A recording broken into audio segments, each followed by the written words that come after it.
ഞാനൊരു പണിക്കും പോയില്ലെങ്കിൽ എൻ്റെ വീട്ടിൽ അടുപ്പ് പുകയില്ല എന്ന് മനസ്സിലാക്കുന്ന ജീവിക്കുന്ന ഒത്തിരി ആൾക്കാരുള്ള ഭൂമിയായത്. ഇല്ലേ? നമ്മൾ ചിന്തിച്ചിട്ടുണ്ടോ? ഒരു നേരത്തെ ഭക്ഷണത്തിന് വേണ്ടിയിട്ടാണെങ്കിലും നമ്മൾ പോയി പണിയെടുത്താൽ മാത്രമേ കിട്ടുള്ളൂ എന്ന് ചിന്തിക്കുന്നവരുടെ നാടാണിത്. ആ സമയത്ത് ഒന്ന് മിണ്ടുമ്പോൾ ബൈക്കോ ബുള്ളറ്റോ എടുത്തിട്ട് പുറത്തേക്ക് പോകുന്നവരുടെ നാടാണിത്. നമ്മളപ്പോൾ വിചാരിക്കണം, ഇതൊന്നുമല്ല ജീവിതം എന്ന്. നമ്മുടെ ഈ നാട് എന്ന് പറഞ്ഞാൽ എല്ലാം കൂടെ കൂടിക്കഴിഞ്ഞതാണ്. അപ്പോൾ നമ്മൾ എന്ത് കാണിക്കണം? മറ്റുള്ളവരെ കണ്ടല്ല ജീവിക്കേണ്ടത്. നമുക്ക് ജീവിക്കണമെങ്കിൽ നമ്മൾ കഷ്ടപ്പെടുക തന്നെ വേണം. നമ്മൾ കഷ്ടപ്പെട്ടിട്ടുണ്ടെങ്കിൽ നമ്മുടെ ജീവിതം സന്തോഷമായിരിക്കും. എന്നിട്ട് ഉള്ളതും കൊണ്ട് ഉള്ള കഞ്ഞിയാണെങ്കിലും അത് സന്തോഷത്തോടെ നമ്മുടെ ഭാര്യയും മക്കളും അച്ഛനും അമ്മയുമായിട്ട് കൂടിയിരുന്ന് കഴിക്കാൻ ശ്രമിക്കുക. അവിടെയാണ് നമ്മുടെ ജീവിതം. അല്ലാതെ മറ്റുള്ളവർക്ക് വേണ്ടിയിട്ടോ മറ്റുള്ളവരുടെ നന്മയ്ക്ക് വേണ്ടിയിട്ടോ നടന്നിട്ടൊന്നും ഒരു കാര്യമില്ല. നമ്മുടെ അടുത്ത് വരുന്നവരെ നമുക്ക് സഹായിക്കാം.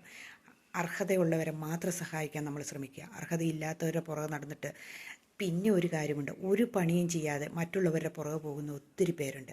കാരണം കൂട്ടും കൂടിയാണെങ്കിലും അല്ലാതെയാണെങ്കിലും വാടാവേ എന്ന് പറയുമ്പോഴത്തേനും ആ ഇറങ്ങി പുറകിൽ കയറിയിരുന്ന് ബൈക്കിൻ്റെയോ ബുള്ളറ്റിൻ്റെയോ പുറകിൽ ഇരുന്ന് പോകുമ്പോൾ ഒന്ന് വിചാരിക്കണം, നമ്മളെ കാത്തിരിക്കുന്ന ഒരു കുടുംബം നമ്മുടെ വീട്ടിലുണ്ടെന്നുള്ളത്.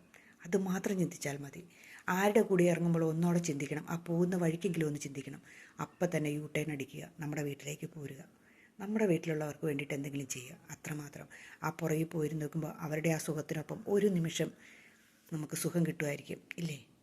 അല്ലെങ്കിൽ ഒരു ദിവസം നമുക്ക് സുഖം കിട്ടുമായിരിക്കും. സ്ഥിരം കിട്ടുന്നതല്ല അതൊന്നും. സ്ഥിരം കിട്ടുന്നത് നമ്മുടെ വീട്ടിൽ മാത്രം. അത് മാത്രം ചിന്തിച്ചാൽ മതി. അങ്ങനെ ചിന്തിക്കുന്നവർ ജീവിതത്തിൽ സന്തോഷം കണ്ടെത്തും, ഉറപ്പായ കാര്യമാണ്. ഒരു പ്രശ്നവും ആ വീട്ടിലുണ്ടാകുകയില്ലെന്നും ഞാൻ വാക്ക് തരാം. ശരിയല്ലേ?